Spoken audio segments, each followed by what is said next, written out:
bentornati! Penultimo episodio della serie dedicata a Tales of Evil. Oggi vediamo come dipingere Peter Spencer. Se state seguendo la serie e vi sta aiutando a dipingere la vostra squadra, fatemelo sapere con un like, un commento e iscrivetevi al mio canale se ancora non lo avete fatto. Seguiremo come sempre il processo che ormai conosciamo bene, ovvero applicheremo i colori base, lo shade, miglioreremo l'aspetto generale con le lumeggiature e infine impreziosiremo il tutto con alcuni dettagli finali. Cominciamo subito!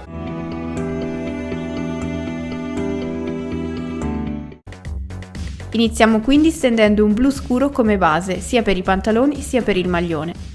Per differenziarlo dal resto della squadra e cercando di interpretare un po' la scheda personaggio, ho scelto di non fare dei jeans, ma dei pantaloni più classici, magari in velluto. Per questo partiremo con lo stesso colore per entrambi gli indumenti, ma li differenzieremo dopo.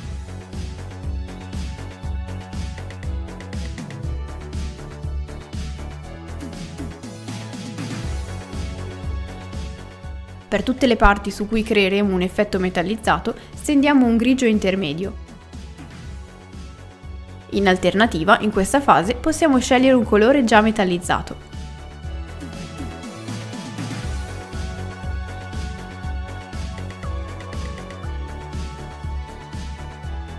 Per alcune parti dello zaino e l'arice trasmittente facciamo una semplice base nera.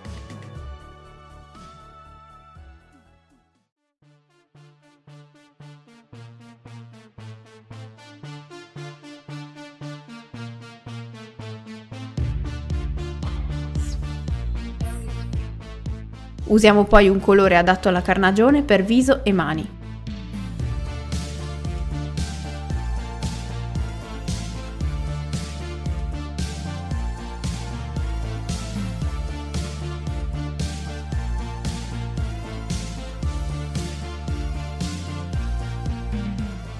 Con un colore molto scuro coloriamo l'impugnatura del macete, le fasce che tengono il coperchio del bidone e i mocassini.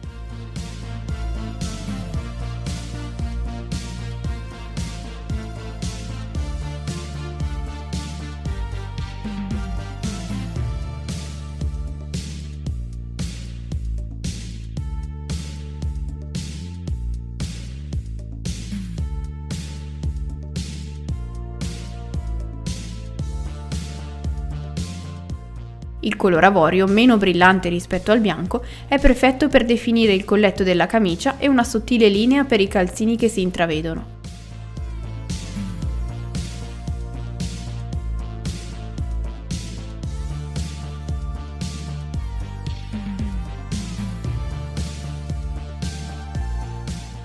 Per completare lo zaino ho deciso di ingrandire le parti nere, per poi colorare con un rosso scuro la tasca frontale e superiore. Con le lumeggiature lo ravviveremo un po'.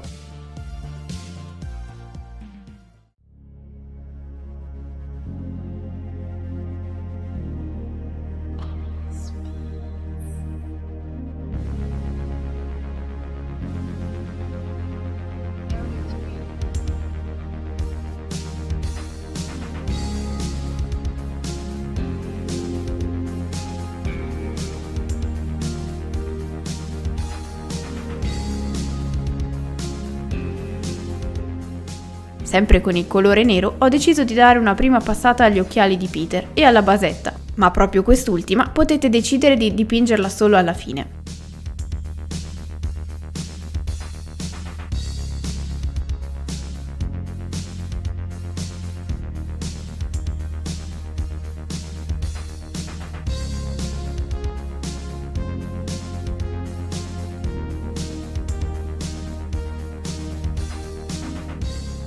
Con i colori base fatti e perfettamente asciutti siamo pronti per passare allo shade, anche in questo caso nero, da stendere su tutta la miniatura.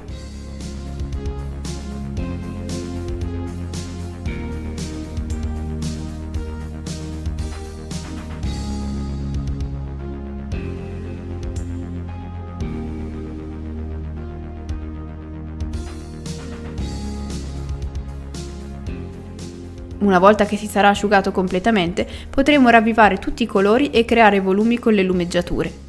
Partiamo dai pantaloni, per i quali ho scelto un colore molto diverso da quello dei jeans, ma con il quale ho creato un effetto simile. Evidenziamo quindi le zone che vogliamo mettere in risalto. Cerchiamo di individuare cosa verrebbe colpito dalla luce, come il ginocchio sinistro, il polpaccio destro e le pieghe del tessuto.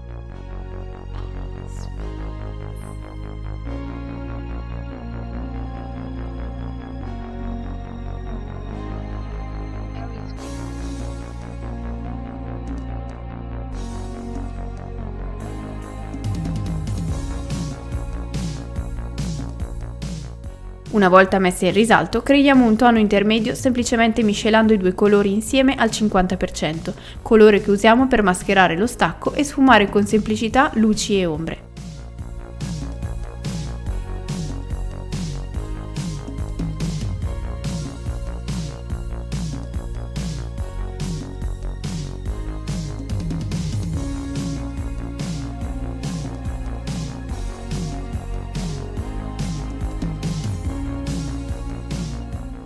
Per evidenziare alcuni piccoli dettagli, possiamo aggiungere una punta di avorio, che dovremmo avere già sulla tavolozza, al blu usato per le lumeggiature.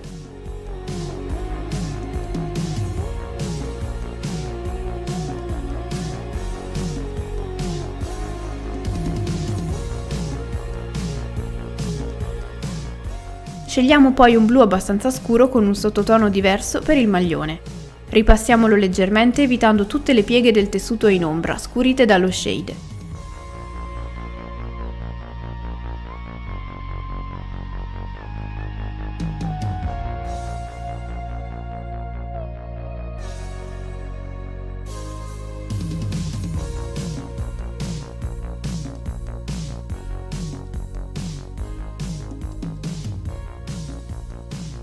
Schiariamo quindi questo stesso blu unendo al 50% un grigio molto chiaro.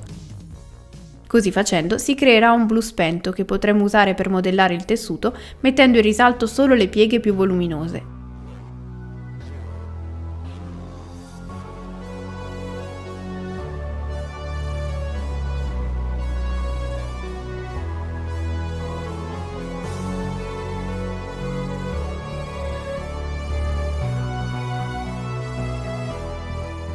Come abbiamo già visto prima, basterà unire questi due colori per creare un mezzotono, che ci aiuterà a sfumare al meglio lo stacco e creare un risultato liscio e omogeneo.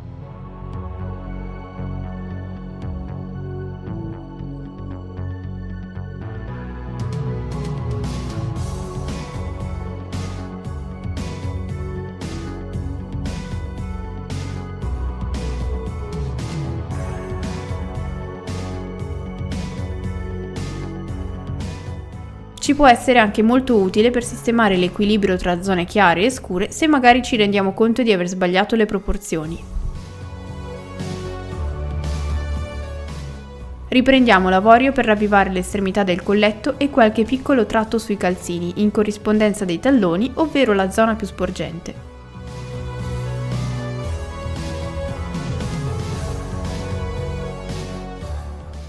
Il colore che abbiamo usato per la carnagione ci sarà utile per schiarire alcune aree del viso, che si saranno inevitabilmente scurite con lo shade. Cerchiamo sempre di stendere il colore leggermente diluito, come un velo leggero, in modo che sia visibile ma non troppo invasivo. Lo usiamo per evidenziare fronte, naso, orecchie, la parte alta del collo e delle mani.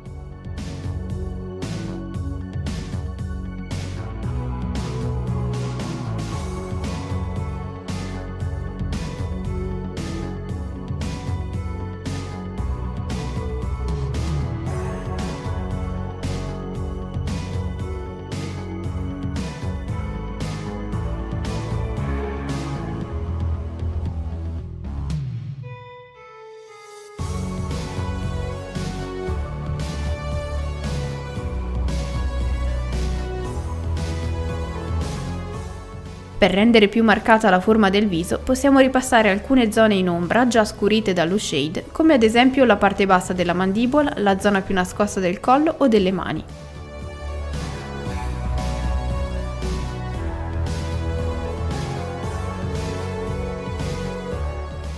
Anche qui possiamo sfumare leggermente tra loro i colori per rendere la sfumatura più omogenea. Uniamo quindi un marrone più chiaro a quello scuro usato per i capelli, per creare dei riflessi usando un pennello sottile, in modo da segnare singolarmente le ciocche. Possiamo usare lo stesso colore anche per ravvivare leggermente la parte alta dell'impugnatura del macete e siamo pronti per i dettagli finali. Qui purtroppo mi sono resa conto troppo tardi che le riprese degli occhi stavano venendo un po' sfuocate e vi chiedo scusa. Come per tutti gli altri personaggi, ho controllato che l'incavo dell'occhio fosse ben scurito dallo shade. In caso non lo fosse stato, avrei utilizzato il colore marrone per riempirlo completamente. Una volta fatto, applichiamo 2 piccoli punti alle estremità, come abbiamo già visto negli scorsi episodi. Qui dovremo solo fare un pochino più d'attenzione per via degli occhiali, ma se puntiamo a fare al meglio gli occhi, possiamo sempre rifinire gli occhiali con facilità. Adesso inizia una di quelle fasi facoltative se avete deciso di usare un colore metallizzato per il macete e lo scudo. Se invece, come me, ogni volta volete mettervi alla prova e sperimentare un effetto più complesso, restate fino alla fine. Per creare il non-metallic metal sulla lama, iniziamo segnando i punti più scuri con il nero, che posizioniamo in punti diversi su ogni lato. Facciamo lo stesso con un grigio molto chiaro, ma nei punti opposti.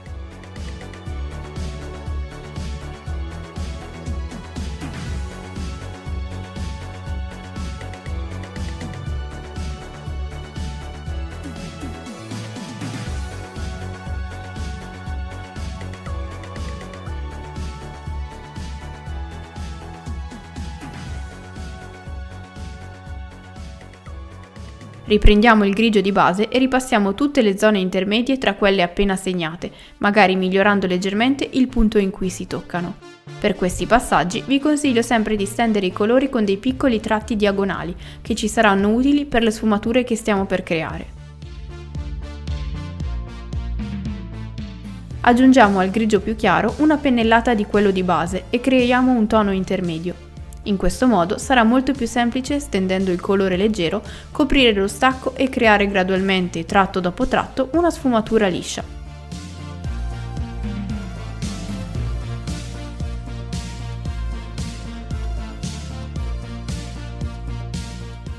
Lo facciamo per tutte le transizioni tra medio e chiaro, per poi passare a creare un nuovo colore, ma questa volta più scuro. Al grigio medio uniamo pochissimo nero e creiamo anche qui una tonalità intermedia, con la quale faremo lo stesso processo di prima, ma ovviamente nelle zone opposte.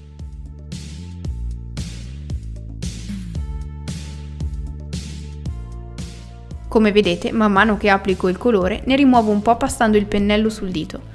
In questo modo, ad ogni tratto la quantità di colore sarà inferiore e sarà quindi meno invasiva sulla lama.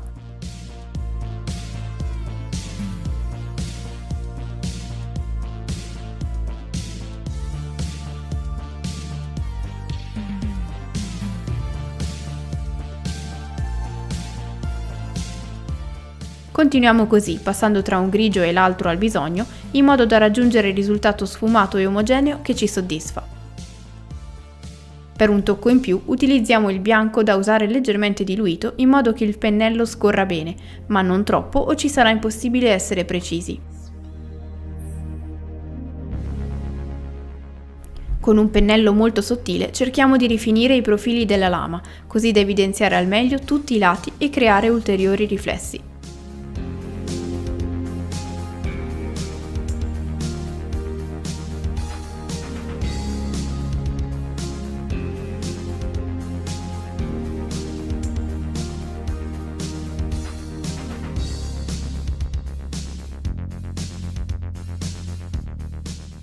A questo punto possiamo ripetere in modo simile quanto fatto per il macete anche sul coperchio del bidone, ma ovviamente con le necessarie modifiche. Trattandosi di un oggetto tondo e verosimilmente leggermente piramidale, ho applicato i riflessi chiari nella parte alta e in alcuni tratti della raggiera centrale.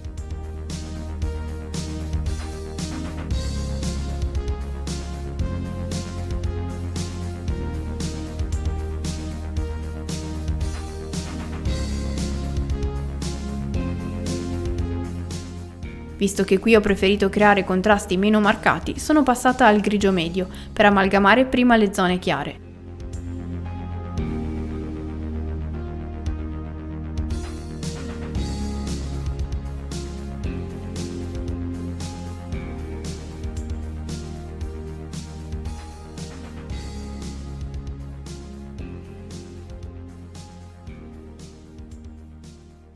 Scegliamo alcuni punti su cui applicare il nero, come abbiamo già visto, ma sfumiamoli il più possibile prima che asciughino in modo che non rimangano neri e creino quindi contrasti meno netti.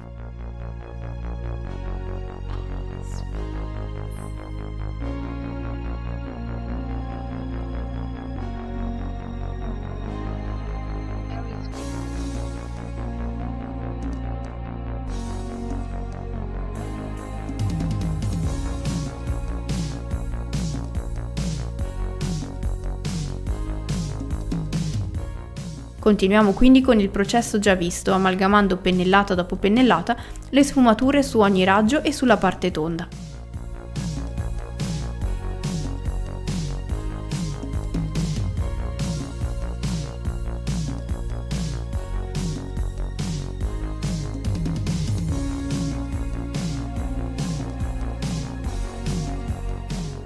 Come abbiamo fatto per i profili della lama, usiamo del bianco puro e un pennello sottile per creare alcuni graffi qua e là sul coperchio, così come gli esterni superiore e inferiore. Evitiamo quelli laterali per una maggiore credibilità.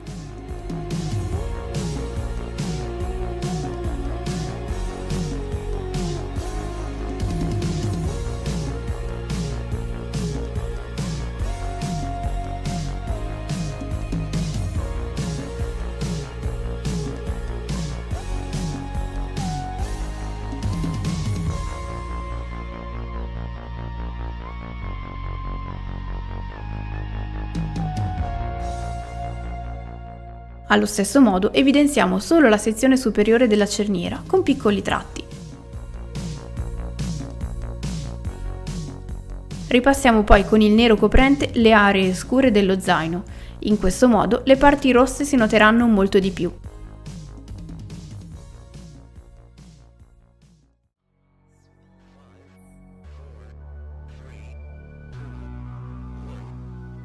Passiamo ad un rosso intermedio per evidenziare alcune pieghe del tessuto, per poi utilizzarne uno molto acceso e intenso da applicare con alcuni tratti solo in concomitanza dei punti in cui vogliamo che si raccolga la luce.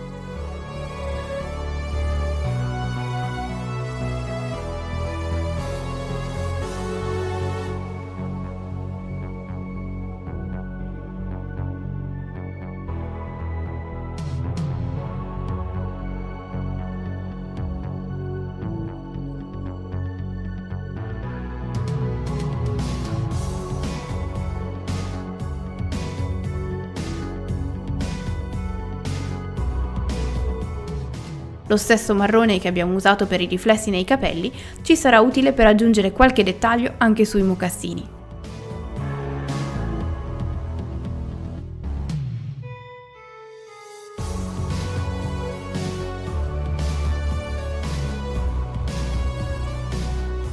A questo punto Peter potrebbe considerarsi finito, ma come sapete a me piace aggiungere qualche piccolo dettaglio anche se poco visibile.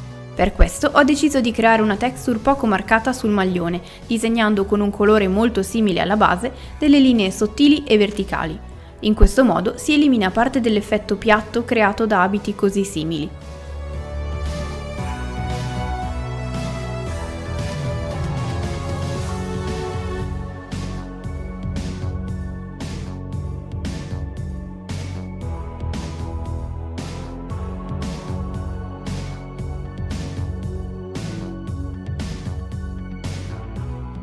E con questo Peter è veramente concluso. Spero che anche questo tutorial vi possa essere utile per la vostra squadra di investigatori. In tal caso non dimenticatevi di lasciare un like al video e iscrivervi al canale. Fatemi sapere qui sotto nei commenti cosa ne pensate e quale dettaglio vi è piaciuto di più. Vi lascio come sempre in descrizione la lista dei colori usati e tutti i riferimenti al canale delle live e al gruppo Discord. Io vi ringrazio, vi saluto e vi do appuntamento al prossimo video. Ciao!